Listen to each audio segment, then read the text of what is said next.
لیکن میں نے بتایا کہ میرے ابا جی کسان تھے، کسی بڑی گدی سے تعلق نہیں، میں کسی جماعت میں کبھی نہیں گیا، کوئی سہارا نہیں لیا۔ مسجد بھی وہ ہے جہاں جب میں آیا تھا تو 3 لوگ نماز کے لیے ہوتے تھے، تو کبھی تیسرا ڈھونڈنا پڑتا تھا۔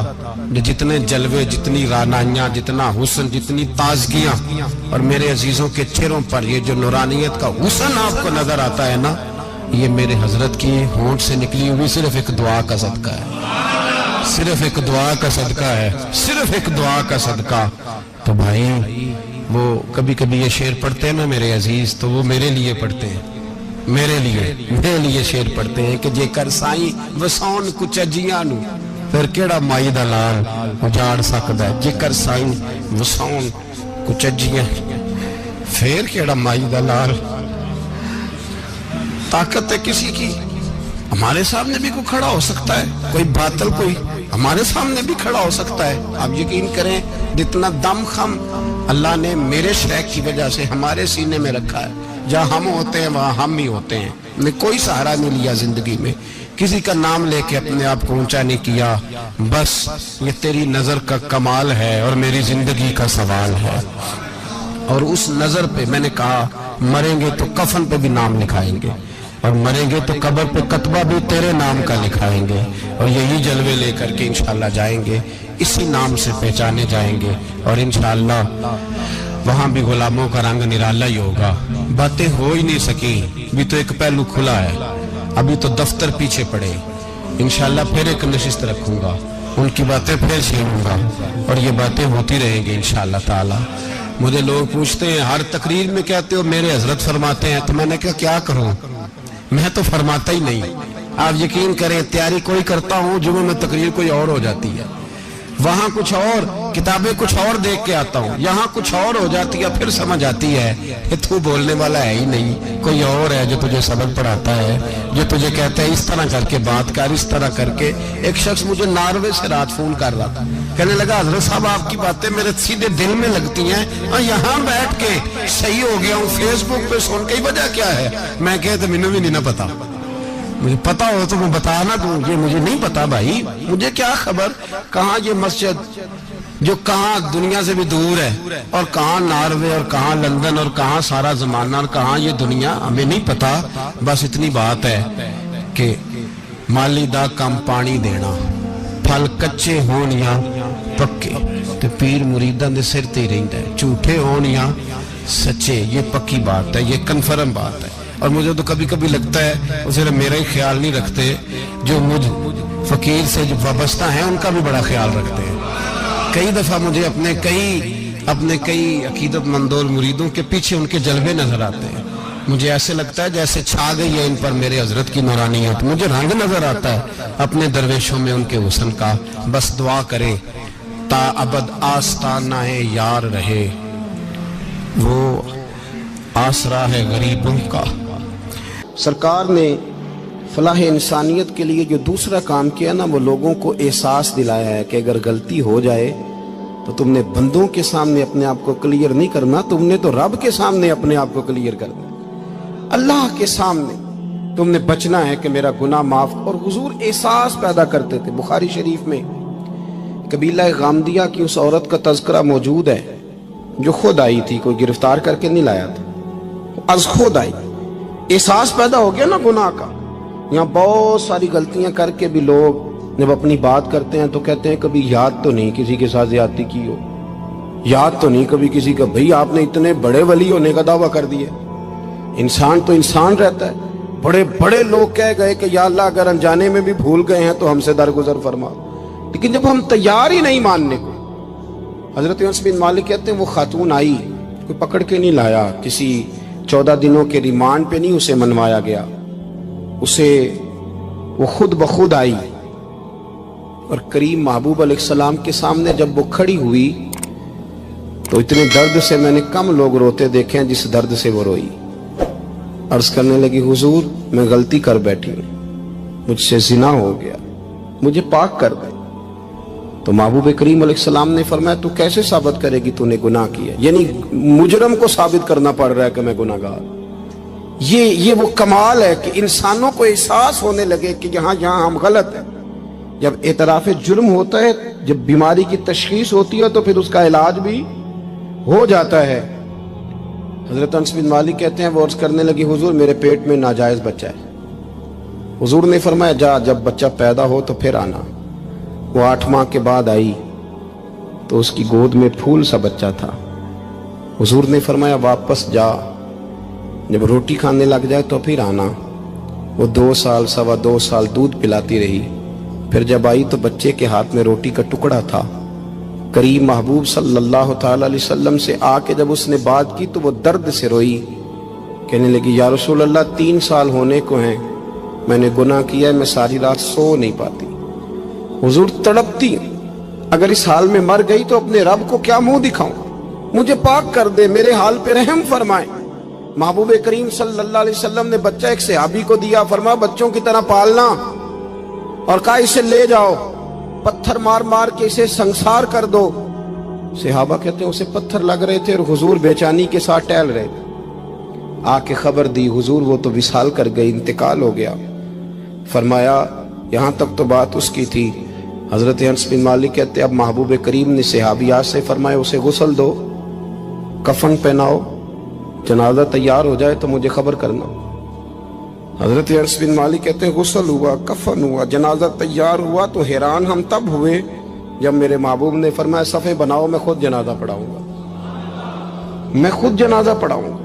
اور سرکار نے جنازہ پڑھایا تو ایک شخص کی زبان سے نکلا حضور اس ملعون کا معاذ اللہ جنازہ جس نے ناجائز بچہ جنا، اس کے لیے آپ دعا کر رہے ہیں، جنازہ پڑھا۔ حضور فرمانے لگے خاموش ہو جاؤ، تم نے گناہ دیکھا ہے اس کا احساس نہیں دیکھا، تم نے غلطی دیکھی ہے لیکن اس کی توبہ کا انداز نہیں دیکھا۔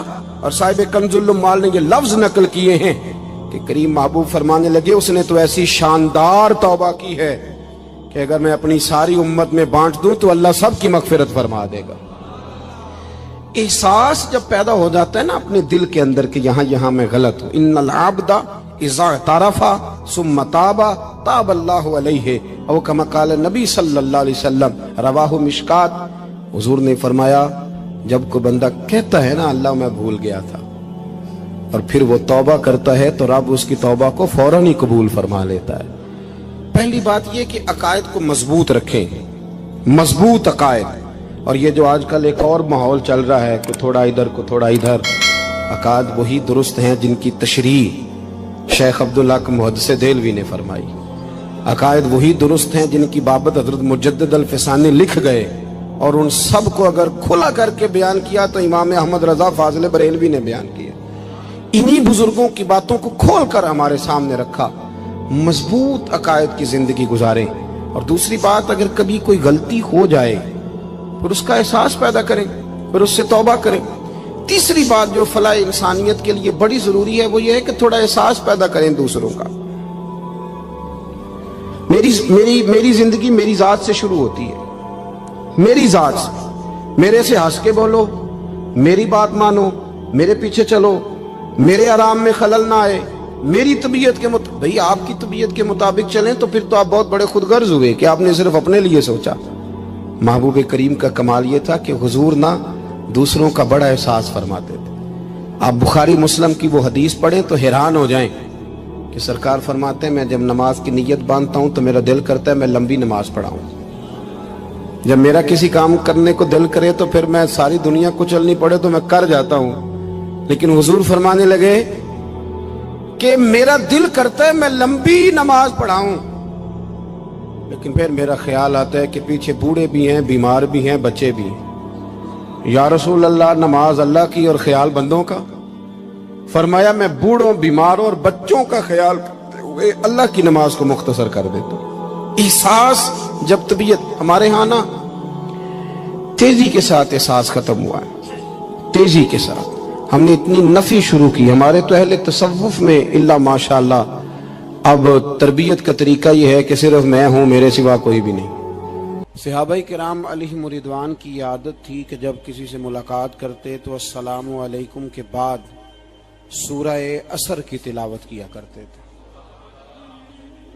اس کا مقصد ایک دوسرے کو سبق یاد کرانا ہوتا تھا، نئے سرے سے عزم نو کرنا ہوتا تھا۔ اس صورت کے مضامین ایک دوسرے کو یاد کرانا مقصد تھا۔ سورہ بڑی معروف ہے اور قرآن مجید کی جو الفاظ کے لحاظ سے مختصر صورتیں ہیں ان میں سے ایک ہے۔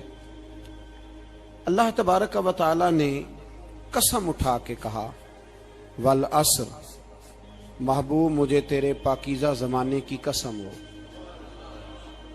محبوب تیرے خوبصورت وقار والے، خلوص والے، پاکیزہ بھائی چارے والے تیرے زمانے کی مجھے قسم ہو، ان الانسان لفی خسر، بے شک انسان نقصان میں ہے۔ مطلق فرما دی، تاکید لگا کے، ان الانسان لفی خسر، بے شک انسان نقصان میں ہے۔ یا اللہ سارے، فرمایا الا الذین، سوائے ان لوگوں کے، کون؟ جن میں چار خوبیاں پائی جائیں۔ الا الذین آمنوا، ایک تو وہ ایمان لائیں، وعملوا الصالحات، اور پھر نیک اعمال کریں۔ ایمان لائیں، نیک اعمال کریں، اور پھر چپ نہ کر جائیں، وتواصوا بالحق، پھر حق بات کا اعلان کریں۔ ایمان لائیں، عمل صالح کریں، تیسرا کام کیا کرنا ہے؟ چلیں سارے بولیں گے تو اعلان بھی ہوگا نا، ایسے تھوڑی ہوگا کہ ایک دو آدمی اعلان کرے تو دنیا جاگ جائے۔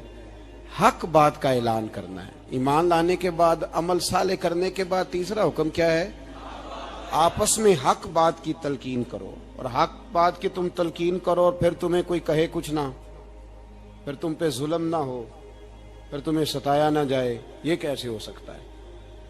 پھر تم بڑے پاک صاحبزادے، پیرزادے، علامہ صاحب، سیاستدان، بیوروکریٹ بن کے بڑی ایک طرف ہو کہ آرام سے زندگی گزارو سارے، تم یہ کیسے ہو سکتا ہے؟ وتواصوا بالحق، جب تم حق بات کی نصیحت کرو گے پھر تکلیف آئے گی۔ پھر کیا کرنا ہے؟ وتواصوا بالصبر، پھر ایک دوسرے کو صبر کی نصیحت بھی کرنی ہے۔ وتواصوا بالحق، ایمان لانے کے بعد، عمل صالح کرنے کے بعد تیسرا کام کیا کرنا ہے؟ ایک دوسرے کو حق بات کی نصیحت کریں، اور پھر رستے میں تکلیف آئے گی، آزمائش آئے گی، پھر کیا کریں؟ وتواصوا بالصبر، پھر صبر کی تلقین بھی کریں۔ یہ قرآن مجید نے 4 شرطیں لگائیں، فرمایا جس بندے میں یہ 4 خوبیاں پائی جائیں گی اسے اللہ کامیابی عطا فرمائے گا۔ مسلمان کی سوچ کے خلاف ہے یہ بات، یہ قرآن کی فکر کے خلاف ہے کہ اپنی فکر کرو، برما کے لیے، کشمیر کے لیے، فلسطین کے لیے بات نہ کرو، اپنی فکر کرو۔ یہ قرآن کی سوچ کے خلاف ہے، یہ قرآن کے پیغام کے خلاف ہے۔ اس لیے کہ اگر صرف اپنی بات ہوتی تو آمنو اور عاملوا الصالحات پہ بات ختم ہو گئی ہوتی، پھر بات آگے نہ چلتی۔ جب کہا گیا وتواصوا بالحق، حق بات کی تلقین کرنی ہے۔ اگر بات صرف اپنی ذات کی ہوتی تو ٹھیک ہو گیا تھا، نماز پڑھی، روزہ رکھا، حج کیا، ختم ہو گئی۔ لیکن میرے نبی پاک صلی اللہ تعالی علیہ وسلم نے ارشاد فرمایا، ایک بستی میں 2 3 4 نیک لوگ رہتے تھے۔ میرے پیارے کریم رسول فرماتے ہیں 3 4 بڑے پرہیزگار، متقی، صاف ستھرے صوفی صاحب، درویش صاحب، علامہ صاحب، بڑے جو کہتے تھے بالکل جی میں کوئی بات نہیں کرتا، کسی بادشاہ کو نہیں چھیڑتا، میں تو بس لوگوں کو اللہ اللہ بتاتا ہوں، میرا کوئی تعلق نہیں، کوئی مرے کوئی جیے، بڑے نیک، صاف ستھرے، پرہیزگار۔ باقی ساری بستی گناہ کرتی تھی۔ نبی پاک علیہ السلام فرماتے ہیں رب کریم نے کچھ عرصے تک مہلت دی، پھر مشیت خداوندی، اللہ کا قانون حرکت میں آیا تو کہا جبریل ساری بستی تباہ کر دو، تباہ کر دو۔ اللہ مہلت دیتا ہے، مہلت دیتا ہے۔ ہم لوگ سمجھتے ہیں نہیں ہماری سیاسی چالیں صحیح چل رہی ہیں، اللہ مہلت دیتا ہے۔ رب کریم نے فرمایا جبریل انہیں تباہ کر دو، تو حضرت جبریل امین علیہ السلام نے عرض کی مولا وہاں تو تیرے 3 4 بڑے نیک بندے بھی رہتے ہیں، بڑے پرہیزگار، سچ بولنے والے، دیانتداری والے، حاجی صاحب، نمازی صاحب، صوفی صاحب، پیر صاحب، بڑے خوبصورت، ان کا کیا کریں؟ تو میرے محبوب پاک علیہ السلام فرماتے ہیں رب کریم نے فرمایا سب سے پہلے انہیں تباہ کرنا۔ سب سے پہلے انہیں سب سے پہلے، اور الٹ دو بستی، پہلے ان کا نمبر لگاؤ۔ یا اللہ ان کی کیا غلطی ہے؟ تو غلطی سن لیں، غلطی یہ ہے کہ انہوں نے 2 صفتیں پیدا کی ہیں، اگلی 2 پیدا کیوں نہیں کی؟ الا الذین آمنوا وعملوا الصالحات پہ روک کیوں گئے؟ آگے کیوں نہیں بڑھے؟ اللہ کریم نے فرمایا جبریل دیکھو نا، میری نافرمانی ہوتی رہی اور ان کے چہرے پر کبھی شکن تک نہیں آیا، لوگ میرا قانون توڑتے رہے، انہیں کبھی برا ہی نہیں لگا، گناہ دیکھ کر کبھی خیال ہی نہیں آیا بدلنے کا۔ میرے بھائی امت مسلمہ اپنے لیے تو آئی نہیں دنیا میں، نبی پاک کی اس لیے تھوڑے آئے تھے کہ پیسے کمائیں، دنیا داری کریں، جھوٹ سچ ماریں اور رخصت ہو جائیں، بچے پیدا کریں۔ یہ کام تو ہندو سکھ بدھ مت سارے کر رہے ہیں، تو فقط اس کام کے لیے تھوڑی آیا ہے۔ کنتم خیر امت اخرجت للناس، اللہ فرماتے ہیں میرے محبوب کے غلاموں تم بہترین امت ہو، میں نے تمہیں امتوں کے بھلے کے لیے پیدا فرمایا ہے، تمہیں لوگوں کی امامت کے لیے دنیا میں بھیجا ہے۔ اے نوجوان مسلم، کبھی یہ تدبر بھی کیا تو نے؟ وہ کون سا گردو ہے جس کا ہے تو ایک ٹوٹا ہوا تارا؟ تو نے کبھی سوچا ہے تو کیا ہے؟ پتہ ہے تجھے؟ روزی کماؤ، روٹی کماؤ، اور اب تو بہت سارے لوگ جھوٹ کی دنیا میں زندہ ہیں، جھوٹ بولتے ہیں اپنے آپ کے ساتھ، دائیں بائیں فراڈ کر رہے ہیں اپنی ذات کے ساتھ، خول بنا لیا اس میں بند ہو گئے، باہر ہی نہیں نکل۔ اپنے ملک کی سوچو، اپنی بات کرو۔ علامہ اقبال نے پتہ کیا کہا تھا؟ اقبال نے، یہ سنو، جو لوگ کہتے ہیں پہلے پاکستان، برما کے مسلمان بعد میں کشمیر کے مسلمان پہلے سنو اقبال کیا کہتے ہیں۔ اقبال کہنے لگے ان تازہ خداؤں میں بڑا سب سے وطن ہے، ان تازہ خداؤں میں بڑا کون؟ وطن کی محبت ایمان کا حصہ، اس میں شک نہیں، لیکن اگر اسلام سے پہلے وطن آ گیا تو اقبال کہتے ہیں ان تازہ خداؤں میں بڑا سب سے وطن ہے، اور جو پیرہن اس کا ہے وہ مذہب کا کفن ہے۔ فرماتے ہیں جو وطن اوڑھ لیتا ہے اس نے اپنے مذہب کو دفن کر دیا۔ سب سے پہلے پاکستان نہیں، سب سے پہلے رسول اللہ کا دین ہے، سب سے پہلے قرآن ہے، سب سے پہلے نبی پاک کا فرمان ہے، سب سے پہلے امت مسلمہ ہے۔ ان تازہ خداؤں میں بڑا سب سے وطن ہے، جو پیرہن اس کا ہے وہ مذہب کا کفن ہے۔ اور اقبال کہنے لگے قوم مذہب سے ہے، مذہب جو نہیں تم بھی نہیں۔ قوم مذہب سے ہے، مذہب جو نہیں، کوئی نہیں سمجھ آ رہی آپ کو میری بات؟ قوم کس سے ہے؟ پاکستانی ہونے سے، پنجابی ہونے سے، سندھی بلوچی پٹھان ہونے سے نہ، قوم مذہب سے ہے، اور مذہب جو نہیں تم بھی نہیں۔ یہ کیسے ہو سکتا ہے کہ مذہب نہ ہو اور بندہ زندہ رہے؟ یہ کیسے ہو سکتا ہے؟ بھائی کافر نے اصل میں جاگ ہی نہیں رہا، میں جاگتا ہی نہیں، میں جیب کی سوچتا ہوں، مسجد کی سوچتا ہوں، خانقاہ کی سوچتا ہوں، مدرسے کی سوچتا ہوں، دکان کی، سارا دن تو اس چکر میں لگا رہتا ہوں لوگوں کو ثابت کرنے میں کہ میں صحیح ہوں باقی غلط ہیں۔ میں تو اپنی ذات کے خول سے اٹھ ہی نہیں رہا، اور مجھے یہ اندازہ ہی نہیں کہ لیبیا سارا کٹ گیا، مصر کے ٹکڑے ٹکڑے ہو گئے، مجھے پتہ ہی نہیں کہ شام، جس کے بارے میں میرے نبی پاک علیہ السلام نے فرمایا مکے اور مدینے کے بعد اللہ نے سب سے زیادہ برکتیں ملک کے شام میں رکھی ہیں، اور حضور نے فرمایا جس نے ہجرت کرنی ہو وہ شام جائے۔ اتنا اعلیٰ ملک سارا کٹ گیا، 4 ہزار لوگ ایک دن میں قتل ہو گئے، پر میرا گھر آباد ہے نا، کوئی حرج نہیں، وہ کٹتے ہیں تو وہ دور ہیں، کٹتے رہے۔ فلسطین میں ہمارے ہاں معراج کی محفلیں بڑی جم کے ہوتی ہیں، سارے لوگ پڑھتے ہیں سبحان الذی اسریٰ بعبدہ لیلا من المسجد الحرام الی المسجد الاقصی۔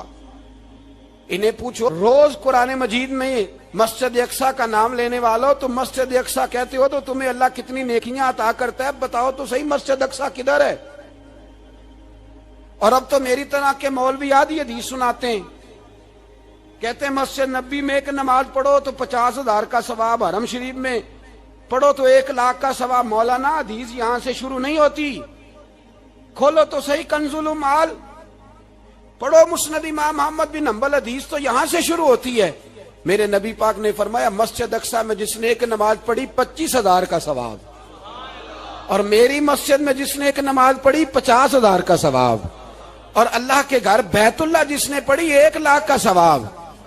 مسجد اقصی کا تو ذکر ہی چھوڑ گیا ہے، کیوں؟ وہ مسجد جس کی طرف منہ کر کے 15 سال میرے نبی پاک نے نماز ادا کی، کس نے؟ بولیے گا 15 سال تک، 2 ہجری میں 13 سال مکے میں، 2 سال مدینے میں، مسجد اقصی کی طرف جدھر منہ کر کے تیرے اور میرے رسول نماز پڑھتے رہے۔ آج وہ مسجد یہودی کے قبضے میں ہے، کئی جمعے تالا رہتا ہے، وہاں نماز نہیں پڑھنے دی جاتی۔ مجھے کیا لگے اس بات سے، میری مسجد میں تھوڑی لگا ہوا ہے۔ ایسی ہوا چلی ہے کہ ہر شخص سوچتا ہے تمام شہر جلے بس ایک میرا گھر نہ جلے۔ بھائی یہ وہ دور ہے جس دور میں ذرا سی بھی کسی شخص کو تکلیف ہوتی ہے تو عالمی میڈیا پہ بات جاتی ہے، موبائل جیبوں میں فوراً تصویریں کیش ہوتی ہیں۔ میں اور آپ، ہمارا اس قوم سے تعلق ہے جس قوم کے بچے کٹ گئے، ذبح ہو گئے، عورتوں کے پستان کاٹ کے برما کے بدھوں نے ان کے کباب بنا کے کھا لیے، چھوٹے چھوٹے بچوں کی لاشیں انہوں نے لٹکا ڈالی۔ اور یہاں میں حکومت کی کیا بات کروں، یہاں کسی سیاستدان کو مکھی کاٹ جائے تو ہمارے پھٹے آباد ہو جاتے ہیں بحث کرنے کے لیے۔ ہمارے اپنے لوگ، عام آدمی نہیں بات کرتا، عام آدمی نہیں نکلتا، عام شخص کو فکر ختم ہو گئی۔ بھائی سب سے بڑھ کر بہترین مسجد کے خطیب امام حسین تھے۔ مسجد نبوی سے بڑی بھی کوئی مسجد ہوگی جس ممبر پر رسول پاک بیٹھ کے خطبہ دیا کرتے تھے؟ اور میرے مصطفیٰ کے آستانے سے بڑا بھی کوئی آستانہ ہوگا جس کی سجادگی امام حسین کے پاس تھی؟ کہتے ہیں ہمارا کیا تعلق، ہمیں کیا لگے، جو مرضی ہوتا پھرے۔ امام علی مقام آرام سے مسجد نبوی میں بیٹھے تھے، زمانہ پوری دنیا سے جاتا تھا، ہاتھ چومتا تھا، قدموں میں بیٹھتا تھا۔ اتنے بڑی عظمت والی بھی کوئی شخصیت ہوگی جس کے رگوں میں رسول اللہ کا خون دوڑتا ہے، جسے حضور اپنی زبان مبارک اس طرح وہ چوسا کرتے تھے جیسے عرب کے لوگ پیاس کے عالم میں کھجور چوسا کرتے تھے۔ اتنا بڑا بھی کچھ شخص تھا، لیکن جب دین پہ کڑا وقت آیا تو حسین نے مسجد کی خطابت نہیں بچائی، آستانہ نہیں بچایا۔ امام علی مقام نے کہا کوفہ لٹتا ہے تو لٹتا رہے، دمشق میں فساد ہوتا ہے تو ہوتا رہے، وہ ملک شام کی بچیاں رو رہی ہیں تو روتی رہیں کہ ہم پہ یزید قابض ہو گیا، میری مسجد آباد ہے، کافی ہے نا۔ امام حسین نکلے اور نکل کے کہنے لگے جنت البقیع والی جگہ پہ کھڑے ہو کہ یا رسول اللہ میں جا رہا ہوں اور آپ کے لیے جا رہا ہوں، اس لیے کہ مجھے اس شام کو بچانا ہے جس شام میں رسول اللہ کا کلمہ پڑھنے والے لوگ بستے ہیں، مجھے کوفہ دمشق مصر کے لوگوں کو بچانا ہے۔ نانا تیرے کرم کے خزینے کی خیر ہو، میں جا رہا ہوں تیرے مدینے کی خیر ہو۔ نکل کھڑے ہوئے امام علی مقام، میدان میں نکلے، کس کے خلاف؟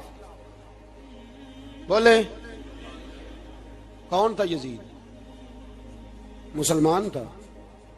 اس وقت تک تو سب نے مسلمان لکھا ہے، جس نے کافر کہا شہادت امام حسین کے بعد کہا۔ جرم کیا تھا؟ میری گردن جھک جاتی ہے جب میں یہ بات کرتا ہوں، ایمانداری سے کہہ رہا ہوں، جوش خطابت نہیں، میری گردن جھکتی ہے جب میں یہ لفظ ادا کرتا ہوں۔ امام علی مقام اس شخص کے خلاف نکلے، سارے خطبے امام حسین کے پڑھ کے دیکھو۔ امام حسین نے فرمایا یزید شرابی ہے، شرابی مسلمانوں کا حکمران ہو سکتا؟ آپ نہ بولیں بے شک، پر بات تو سچی ہے نا۔ امام حسین نے فرمایا شرابی کو ووٹ دیا جا سکتا؟ فرمایا رنڈیوں کا ناچ دیکھتا ہے جو مجرے دیکھے، جو رنڈیوں کے ناچ دیکھے وہ مسلمانوں کا حکمران ہو سکتا؟ امام حسین میدان میں نکلے اور 18 سال کے علی اکبر سے لے کر 6 مہینے کا علی اصغر دے دیا، لیکن شرابی کو برداشت، بے حیا کو برداشت تو میں کیسے کرتے؟ دوستی قاتل سے بھی، مقتول سے یارانہ بھی، اپنی جیب سے فلیکسیں چھپوا کے ظالموں جابروں بدماشوں کو ووٹ دیتے ہو۔ امام حسین کو تیری دیگ کی ضرورت ہے جو تو 10 محرم پہ پکاتا ہے، چاولوں کی ضرورت ہے جو تو نے 9 محرم کو پکائے، ان کو اس بریانی کی عادت تھی جو تو نے پکائی ہے۔ میرے گھر میں فلاں M N A M P A صاحب آ گئے تھے، امام حسین کے گھر کے اندر یزید نے پیغام بھیجا. اس نے کہا جیسے کہو گے کر لوں گا, جتنے پیسے کہو گے دے دوں گا, جتنی مسجدیں کہو گے بنوا دوں گا, جتنے ادارے کہو گے تعمیر ہو جائے, مجھے نہ چھیڑو. آپ نے فرمایا نہ, مسجد مدرسے اس وقت آباد رہتے ہیں جب حکمران صحیح ہوتے ہیں, اور جب حکومتیں غلط ہوتی ہیں تو پھر مساجد آباد, پھر مدارس کی آباد کاری ہو ہی نہیں سکتی. میں دین میں نیا رکھنا کھول دوں, امام علی مقام کھڑے ہوئے, پر میں کیا کروں, حکومت کیا کروں, حکومت سے کیا کہوں. اگر میری ملت کے اپنے جوان کے موبائل میں رنڈیوں کا ناچ ہو تو 10 محرم کو تو امام حسین کربلا میں تڑپ جاتے ہوں گے. اگر 9-10 محرم کو جو نکلا امام علی مقام کی بات کرنے کے لیے, وہ نوجوان اگر سگریٹ کا, شراب کا, بدماشی کا عادی ہو تو حضرت علی اصغر کہیں گے نا میری قربانی کا کیا بنا, وہ تو نکلے تھے عریانی اور فحاشی کے خلاف. اور اگر ملت کا جوان روز چوک میں کھڑے ہو کے لڑکیوں کو تاڑتا ہو تو حضرت علی اکبر تو اپنی قبر میں روتے ہوں گے کہ یہ اس قوم کے لیے جان دے دی جو آج یزیدی طریقوں پہ عمل کر رہی ہے, جو ساری رات گند دیکھ کے سوتی ہے, جو ساری رات بے حیائی, فحاشی اور عریانی میں لگی رہتی ہے. ان لوگوں کے لیے جان دے دی. اتنا ظلم ان شہیدوں کے ساتھ, اور 10 محرم کو دیگ پکا کے کہتا ہے میں امام حسین کا ماننے والا ہوں, میں امام علی مقام سے پیار کرنے والا ہوں. نہ بھائی, نہ دو رنگی چھوڑ کے یک رنگ ہو جا, سراسر موم ہو جا یا سنگ ہو جا. امت مسلمہ کو بیدار ہونا پڑے گا. امام علی مقام میدان میں نکلے, ڈٹ کے نکلے, اور امام نے فرمایا میدان میں نکل کر کہ میرا وطن مدینہ ہے, میرا وطن مدینہ ہے, پر مدینہ بعد میں, رسول اللہ کا دین پہلے. تو پاکستان کی بات کرتا ہے. امام علی مقام نے فرمایا مدینے کی شریعت بعد میں, رسول اللہ کا دین پہلے, اور تیرے تو بچے عام سے ہیں. امام حسین نے فرمایا میری گود میں جو بچے ہیں وہ رسول اللہ کے نواسے ہیں, پر بچے بعد میں, نبی پاک کا دین پہلے. آپ نے فرمایا تیری بیٹی بڑی باوقار ہوگی, اس کی بڑی عزت ہے, تو کہتا ہے بیٹی کی وجہ سے بلیک میل ہو گیا, لیکن جو شان خدا نے حسین کی بیٹی کو عطا فرمائی, جن بچیوں کا سر کا بال ننگا ہو جائے, سر کا بال ننگا ہو جائے, تو امام شورانی فرمایا کرتے تھے اگر مدینے میں کسی سید زادی کے سر کا بال ننگا ہوتا تھا تو سورج اپنا منہ چھپا لیا کرتا تھا, سورج چھپ جاتا تھا بادلوں کی اوٹ میں. اور مدینے والے سمجھ لیتے تھے کہ گھر میں کام کرتے کرتے کسی سید زادی کے سر کا کوئی بال ننگا ہو گیا. ان شہزادیوں کا اتنا وقار. اور امام علی مقام نے فرمایا بیٹیوں کی فکر بعد میں, رسول اللہ کا دین پہلے. پہلے رسول اللہ کا دین. قوم مذہب سے ہے, مذہب جو نہیں تم بھی نہیں. یاد رکھ میرے بھائی, امام علی مقام رضی اللہ تعالیٰ عنہ نے میدان میں نکل کر پہلے مذہب کی بات کی. اور آج دین نبی دا وانگ یتیمہ رووے تے کرلاوے تے آکھے میں کتھوں لبا عمر بہادر, میں کتھوں لبا عمر بہادر جیڑا مینوں سینے لاوے. معصوم بچے, معصوم. آج تک کدھر ہے تمہارا اقوام متحدہ؟ بلاؤ نا اسے. بھیک مانگتے پھرتے ہو, کافروں سے بھیک مانگتے ہو. بچہ شام کو گھر نہ آئے تو ماں دروازے پہ نظر لگا کہتی بیٹے ٹائم پہ آ جایا کر, مجھے نیند نہیں آتی, وقت پہ. برما کی اس ماں سے بھی جا کے پوچھو جس کا بچہ پلٹ کے آئے کوئی نہیں, آیا ہی نہیں, اس سے بھی پوچھو. بچے نے آدھی رات کو روٹی مانگ لی تو فالج زدہ ماں, اس کو فالج تھا, وہ رینگتی ہوئی اٹھی اور اس نے اپنے لال کو روٹی پکا کے دی. باپ کہتا رہا چل چھوڑ, سو جا بیٹے تیری اماں. اس نے کہا نہیں مجھے نیند نہیں آتی, بیٹا بھوکا ہے. اس ماں سے بھی کبھی پوچھ, اس ماں سے جو بنگلہ دیش کے خیمے میں بیٹھی ہے تو بی بی سی لندن کا رپورٹر کہتا ہے کہ تیری خواہش کیا ہے؟ کہتی کوئی بھی نہیں, چلو 2 دن کے بعد ہی صحیح میرے بیٹے کو ایک روٹی دے جایا کرو, اے روٹی مانگتا ہے مجھ سے, میں کدھر سے لاؤں؟ یہ لوارث قوم ہے. میں حکمران سے جا کے بات کروں جب میرا اپنا نمازی مسلمان کہتا ہے پہلے پاکستان کے بچے تو پال لو. میرے بھائی تجھے خبر ہی نہیں, یہ تو جانا تو کبھی گنبد خضرا پہ تو میرے مصطفیٰ نے فرمایا من ازا مسلم فقد ازانی، فرمایا جب میرا مسلمان تکلیف میں ہوتا ہے تو میں گنبد میں تکلیف میں ہوتا ہوں، مجھے درد ہوتا ہے، مجھے اذیت ہوتی ہے۔ پوچھ جا کے محبوب پاک سے، میرے عزیز کسی کو غم ہی نہیں ان لوگوں کا، کسی کو پرواہ ہی نہیں، کچھ سوچتا ہی نہیں ان کے بارے میں۔ میں اپنے گھر میں مست ہوں، آپ اپنے گھر میں مست ہیں۔ میرے رسول اللہ کی امت لٹ گئی ساری، جگہ جگہ تباہی، ایک انچ دھرتی پر زمین ایسی نہیں جو کافر کی ہو اور خون بہتا ہو۔ ایک ریمنڈ ڈیوس امریکی کتا یہاں بند تھا مسلمانوں کے قتل میں، انہیں اپنی قوم کی اتنی فکر تھی، وہ راتوں رات چھڑا کے لے گئے۔ لیکن میری اور تیری بہن عافیہ صدیقیہ سالوں سے بند ہے۔ تڑپ کے پوچھا ہے مسلمانوں نے کہ اس کی غلطی تو بتاؤ، اس کا قصور نہیں پر وہ بند ہے، کوئی نہیں بات کرنے والا، کوئی نہیں۔ مسجد جانے، جمعہ تو پڑھانا ہے، اس میں غرض نہیں درد ہے کہ نہیں کہ اس میں تو اتنا پتہ ہے 1 گھنٹے تقریر ہے کرنی ہے۔ پیر صاحب صبح سے شام تک تعویذ لکھتے، سیاستدان صبح سے شام تک جنازہ بھی تب پڑتا ہے کہ مجھے ووٹ ملیں گے۔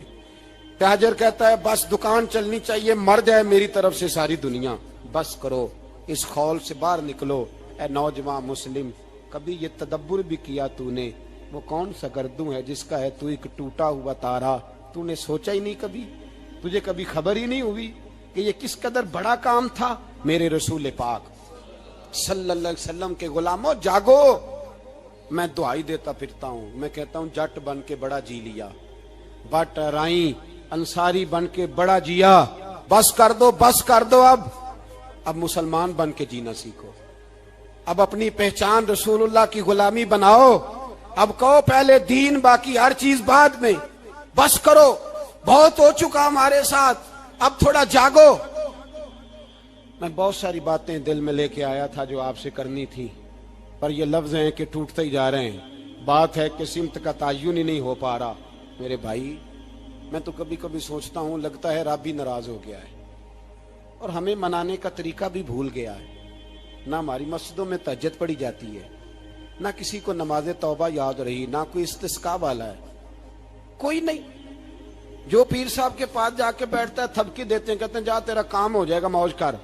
کبھی نہیں کو کہتا توبہ بھی کر، استغفار بھی پڑھ، یہ داڑھی پوری کر، دین رسول اللہ کا اس کی طرف تو توجہ کر۔ کوئی تبلیغ ہی نہیں کرتا، سارے پھونکا پھاکی پہ لگ گئے ہیں، کوئی خیال ہی نہیں آ رہا کسی شخص کو کہ ہماری تباہیوں کا سبب کیا ہے۔ علاقہ تک قبرص فتح ہوا، تمام لوگ نعرے لگا رہے ہیں، حضرت ابو ذر غفاری کونے میں بیٹھ کے رونے لگ گئے۔ مسلمانوں کو فتح ملی، سب لوگ نعرے لگا رہے ہیں، خوشی ہو رہی ہے کہ علاقہ فتح ہو گیا۔ حضرت ابو ذر غفاری رونے لگے اور تڑپ کے روئے۔ لوگوں نے کہا ابو ذر کیوں روتے ہو؟ آپ فرمانے لگے یہ لوگ برسوں سے قابض تھے اس شہر پر، یہ جن لوگوں سے آج ہم نے لیا ہے یہ برسوں سے، دل کے کانوں سے کھل سننے والی بات ہے، فرمانے لگے یہ برسوں سے قابض تھے، انہوں نے اللہ کی نافرمانی کی ہے تو آج علاقہ ان کے ہاتھوں سے نکل گیا ہے۔ میں رو اس لیے رہا ہوں کہ خدایا کہیں ہم سے بھی نافرمانی نہ ہو اور یہ ہمارے ہاتھوں سے بھی نہ نکل جائے۔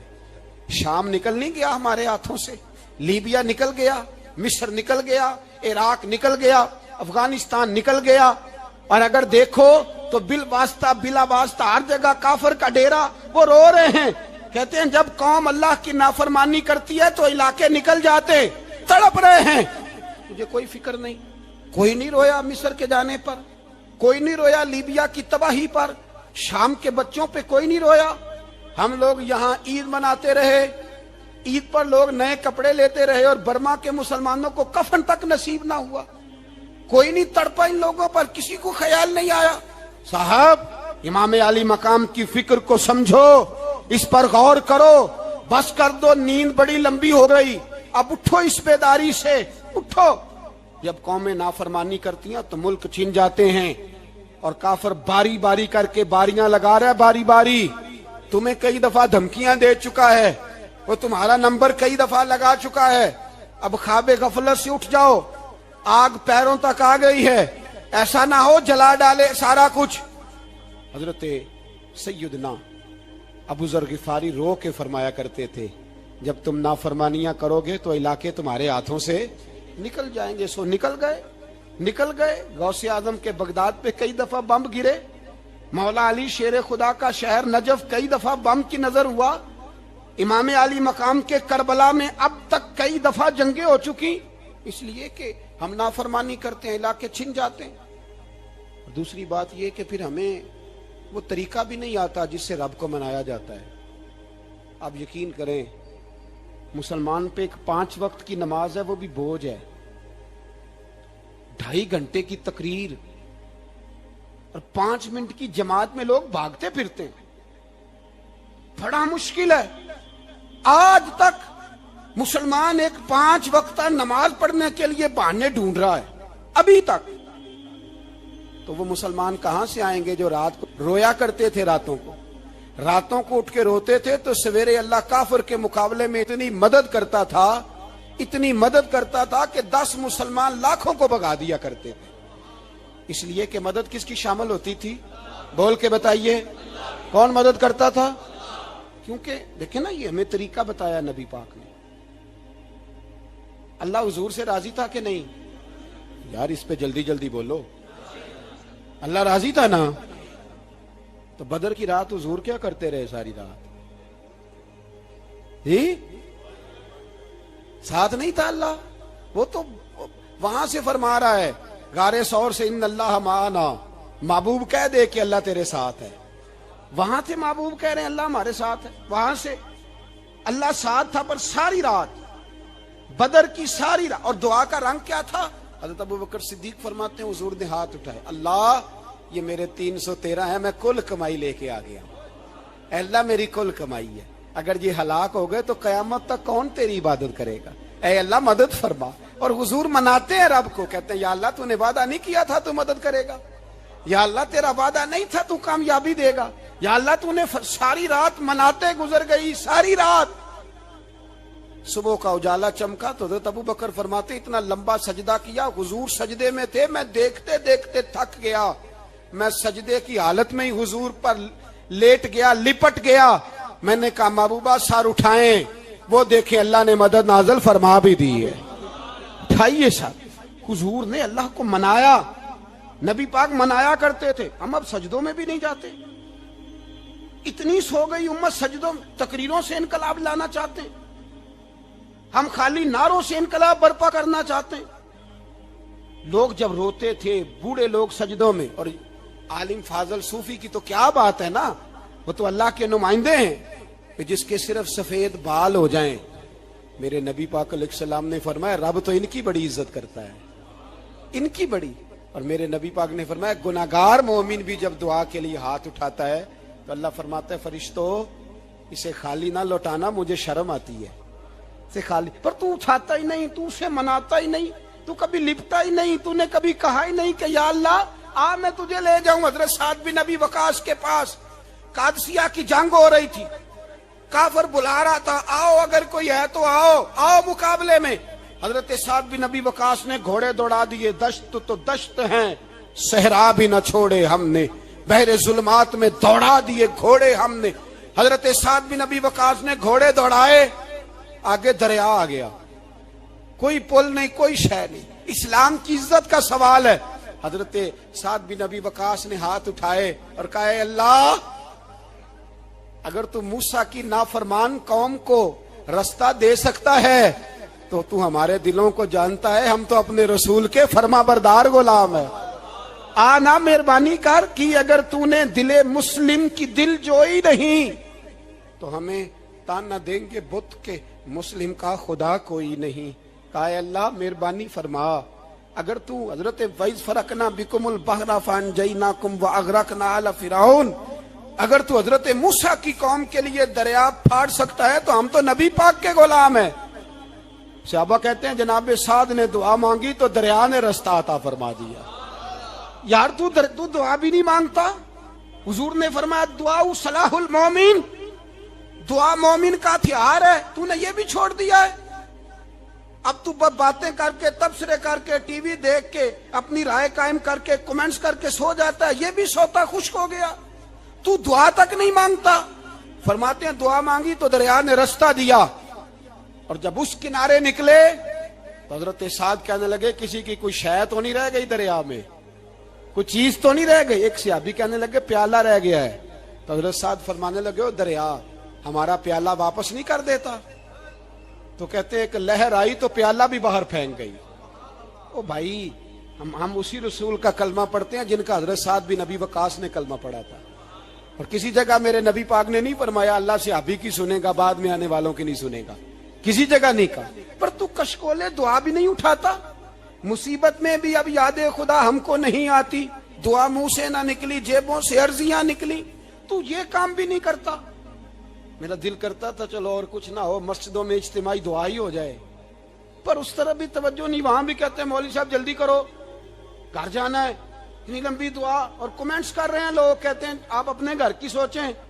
میرے بھائی دعا, صلاح الدین ایوبی فلسطین کی جنگ لڑ رہے تھے, خبر آئی کہ عیسائیوں کا ایک بحری بیڑا بحری جہاز اسلحہ لے کے آ رہا ہے, نیزے ہیں تلواریں ہیں تیر ہیں. صلاح الدین ایک بزرگ تھے ان سے ملے تو کہنے لگے بابا جی آپ بھی دعا کرو. میں بھی دعا کرتا ہوں, مسلمانوں کے پاس پہلے اسلحہ نہیں, عیسائیوں نے اور منگا لیا ہے, کہیں ایسا نہ ہو مسلمانوں کے خلاف اتنا اسلحہ استعمال ہو. یہ بات کہی, بابا جی کو دعا کا کہا, خود مسجد اقصی میں ساری رات روتے رہے. صلاح الدین ساری رات, ہمارا حکمران جسے ربنا آتنا فی الدنیا پوری نہیں پڑھنی آتی, اور اب تو ایسے پیر آ گئے میدان میں جو سورہ فاتحہ سیدھی نہیں سنا سکتے الا ماشاءاللہ. ساری رات صلاح الدین ایوبی روتے رہے. وہ بزرگ کہتے ہیں میں بھی کونے میں تھا, پر جس درد سے اس نے دعا مانگی میں نہیں مانگ سکا. سویرے خبر آئی کہ دشمن کا وہ بحری بیڑا جو اسلحہ لے کے آ رہا تھا دریا میں غرق ہو گیا ہے. صبح خبر آئی تو وہ شخص ایک آگے بابا جی سے کہنے لگا بابا جی وہ بحری بیڑا دریا میں غرق ہو گیا. تو بابا جی رو پڑے, کہنے لگے دریا میں غرق نہیں ہوا, صلاح الدین ایوبی کی آنسوؤں میں غرق ہو گیا ہے. اس کے آنسوؤں میں غرق ہو گیا ہے, اس نے رب سے دعا ہی ایسی مانگی اس کے آنسوؤں میں. تو دعا بھی نہیں مانگتا میرے بھائی مسلمانوں کے لیے, تو دعا بھی نہیں مانگتا. امام حسین میدان کربلا میں تھے, ایک راوی کہتا ہے 3 دن پانی بند رہا ہے, روٹی بند رہی ہے, پر قرآن پاک کی تلاوت 1 منٹ کے لیے بھی بند نہیں ہوئی, دعا اور التجا 1 منٹ کے لیے بھی بند. حسین کے خیمے سے یہ آواز بار بار آتی رہی, یا اللہ استقامت بھی دے اور صبر بھی عطا فرما. دعا کا رستہ بند, تلاوت بند نہیں ہوئی, اللہ کی بارگاہ میں سجدے بند نہیں ہوئے, تو چھوڑ گیا ہے. تو دعا تک نہیں مانگتا. دعا تو انقلاب برپا کر دیتی ہے, دعا تو حالات بدل دیتی ہے, دعا تو تبدیلی لے آتی ہے. کوئی بیٹھا ہوا مجھے دور دعا دیتا ہے, بس دعا دیتا, فقط دعا دیتا ہے. کوئی بیٹھا ہوا مجھے دور دعا دیتا ہے, میں ڈوبتا ہوں پر سمندر اچھال دیتا ہے. وہ بھائی تو دعا بھی چھوڑ گیا.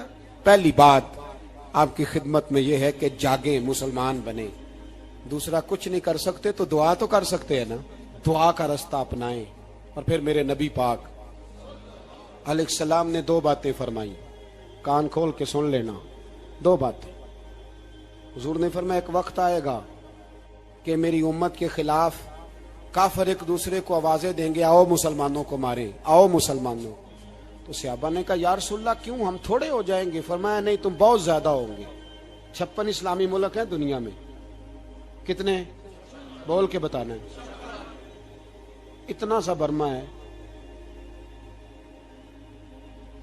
کسی غیر مسلم کا کتا مر جائے تو یہ چیخ پڑتے ہیں, اور یہاں کہتی ہے اقوام متحدہ کہ جی وہ ہمیں داخل نہیں ہونے دے رہے. تو بند کرو پھر سلامتی کونسل, تحلیل کر دو, اقوام متحدہ ختم کرو. اگر تمہاری کو سنتا نہیں تو بنائی کیا ہے, صرف مسلمانوں کو پریشرائز کرنے کے لیے. اور ہمارے مسلمان بھیک مانگتے پھرتے ہیں, کہتا ہے کہا ہے ہم نے اقوام متحدہ سے.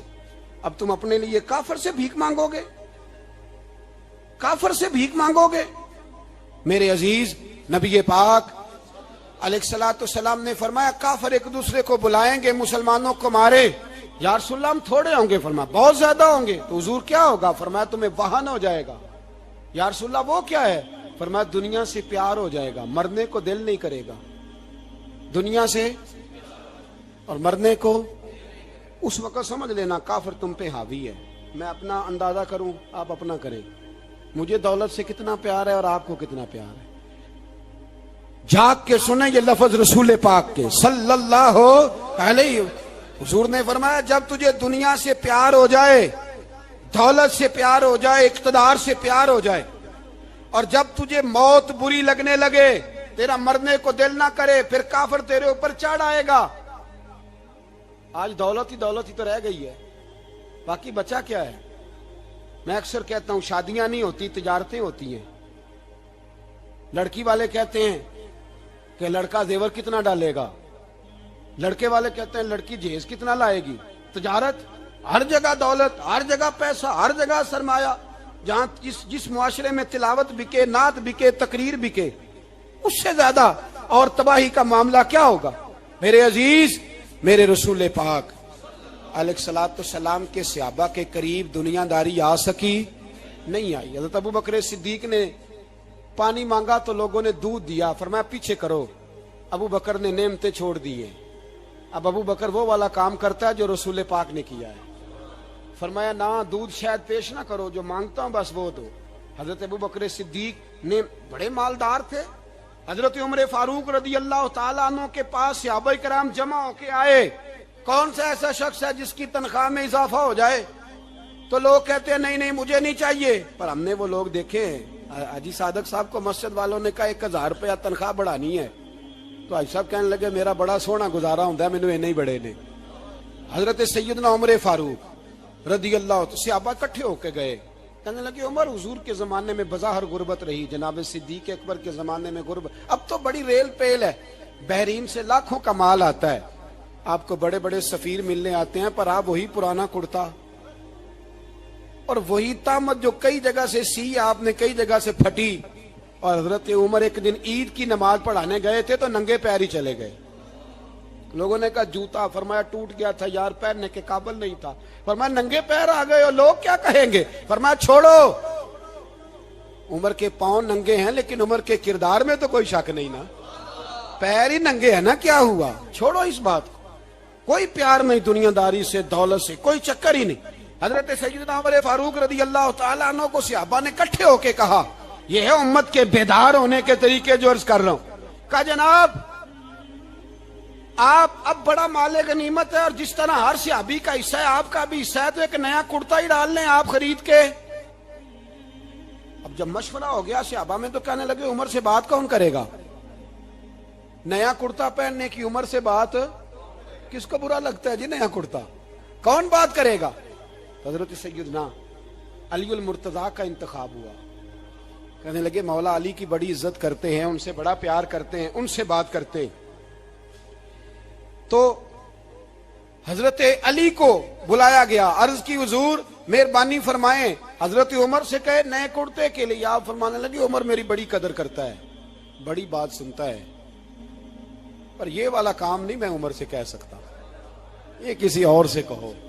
تو کہنے لگے آپ رہنمائی کر دیں، کس کو کہیں؟ تو جناب علی المرتضیٰ فرمانے لگے اگر حضرت عائشہ صدیقہ سے کہو گے تو عمر فوراً مان جائے گا، وہ مومنوں کی ماں ہیں۔ صحابہ حضرت عائشہ کے پاس، اماں جی عمر کو بلائیں، ان کو کہیں، بڑے بڑے سفیر آئے ہوتے ہیں، وہی پرانے کپڑے پہن کے بیٹھ جاتے ہیں۔ اللہ اکبر۔ حضرت عائشہ نے پیغام بھیجا، فرمایا عمر کو بلاؤ۔ عمر فاروق دوڑے ہوئے آئے، پردے کے پیچھے حضرت عائشہ کے پاس گھٹنوں کے بل، اماں جی دیر تو نہیں کر آیا میں آنے میں؟ حکم ہو، حضور کے گھر سے پیغام آیا، بڑے بڑے سفیروں کو چھوڑ کے بھاگے۔ حضرت عائشہ صدیقہ کہنے لگی عمر دیکھو جائز پیسے ہوں تو اسلام اچھے لباس سے منع نہیں کرتا، اب بڑا بڑا مال آیا ہے، اب تیرا بھی حصہ ہے، تو صحابہ کرام کی خواہش ہے کہ نیا کرتا پہن لو، بڑے بڑے سفیر آتے ہیں، حرج بھی کوئی نہیں، جائز بھی ہے، کو منع نہیں۔ حضرت عمر نے گردن جھکا، جی اماں جی، جی اماں جی، جی اماں جی۔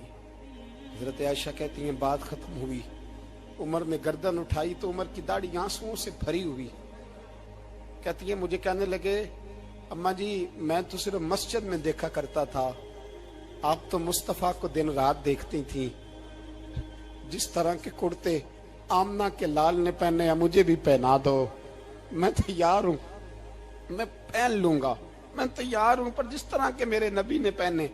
حضرت عائشہ کہتی ہے میں پھوٹ کے روئی, میرا پلو آنسوؤں سے بھر گیا. فرماتی ہیں میں عمر کی بات سنتی گئی تو میرا پلو آنسوؤں سے. میں نے کہا عمر تو جا, تو ٹھیک ہے.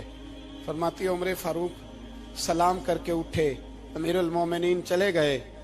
اس کونے میں صحابہ چھپے ہوئے تھے, وہ آئے. کہا اماں جی کیا بات ہوئی؟ تو میں پھر رو پڑی. میں نے کہا کیا بتاؤں, تمہیں پرانے کرتے نظر آتے ہیں, اسے محمد عربی کے جلوے نظر آتے ہیں, اسے رسول اللہ کا رنگ نظر آتا ہے, اسے وہ غلامی نظر آتی ہے. عمر کو دنیا سے پیار, اور دنیا سے پیار نہیں تھا, دعا پتہ کیا تھی؟ یوں جھولی اٹھا کے اللہ مرزقنا شہادتن فی سبیلک وجعل موت فی بلد حبیبک. اللہ عمر کو بسترے والی موت نہ دینا, موت شہادت کی دینا. اور میں میدان میں جا کے نہیں مرنا چاہتا, مجھے رسول اللہ کے شہر میں موت چاہیے, باہر جا کے نہیں. یہی میدان لگے مدینے میں, یہی موت آئے, اسباب بنا. میں مدینہ بھی نہیں چھوڑنا چاہتا. او بھائی ان لوگوں کو نہیں پیار تھا. جناب صدیق اکبر کا وصال ہوا تو زہر کے اثر سے, وہ جو آپ کو زہر لگا تھا, بعض مفسرین نے لکھا ہے کبھی کبھی وہ جو سانپ نے ڈسا تھا تو کبھی کبھی اس کا اثر آتا تھا, بس اللہ نے شہادت دینی تھی کبھی کبھی, ورنہ تو بڑی شفائیں تھیں. حضرت عمر شہید, حضرت عثمان, جناب علی, امام حسن, امام حسین, علی اکبر, علی اصغر, حضرت عباس, حضرت سعد بن معاذ, حضرت امیر حمزہ, مصعب بن عمیر. میرے محبوب نے تو لسٹ بنائی شہیدوں کی, لسٹ بنائی شہیدوں کی. شہادت سے پیار کیا رسول اللہ صلی اللہ علیہ وسلم کے غلاموں نے, پیار کیا شہادت سے.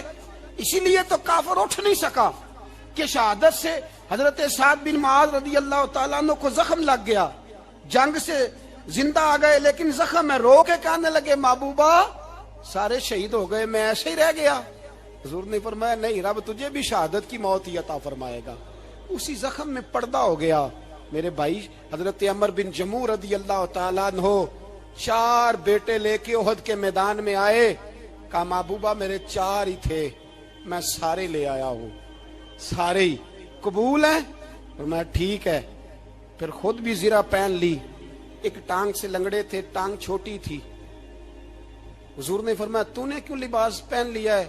کہا حضور میں نے بھی تو جہاد پہ جانا ہے نا. حضور نے فرمایا تیرے 4 بیٹے جو جا رہے ہیں. تو کہا یا رسول اللہ کیا لنگڑے جنت میں نہیں جا سکتے؟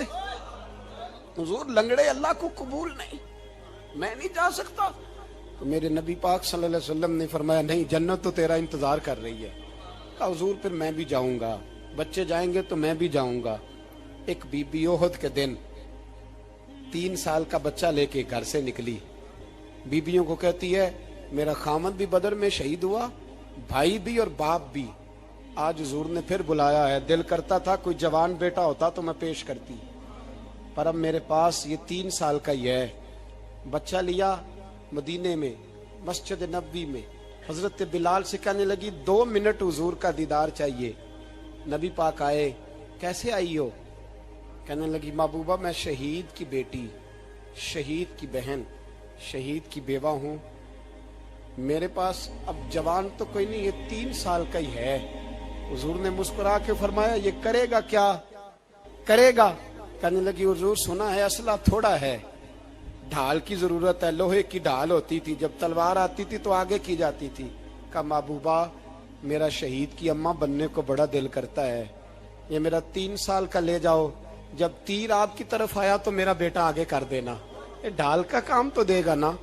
ہنستے ہوئے محبوب کی آنکھوں میں آنسو آئے, بچے کو پکڑ کے سینے سے لگایا, ماتھا چوما, فرمایا جا تیرے ساتھ وعدہ ہے قیامت کے دن تجھے شہید کی اماں کہہ کے ہی پکارا جائے گا, وعدہ ہے تیرے ساتھ تجھے شہید کی. میرے بھائی مرنے کو دل ہی نہیں مسلمان. میرے نبی پاک صلی اللہ علیہ وسلم نے فرمایا جس کے دل میں کبھی شہادت کی آرزو پیدا نہیں ہوئی, اس کے سینے میں دھڑکنے والا دل مومن کا ہے ہی نہیں, وہ تو منافق ہے. جو کبھی دین کے رستے میں شہید ہونے کو, میرے بھائیوں دین کو بڑی ضرورت ہے, بڑی ضرورت ہے, بڑی. اے خاصائے خاصان رسول وقت دعا ہے, امت پہ تیری آ کے عجب وقت پڑا ہے,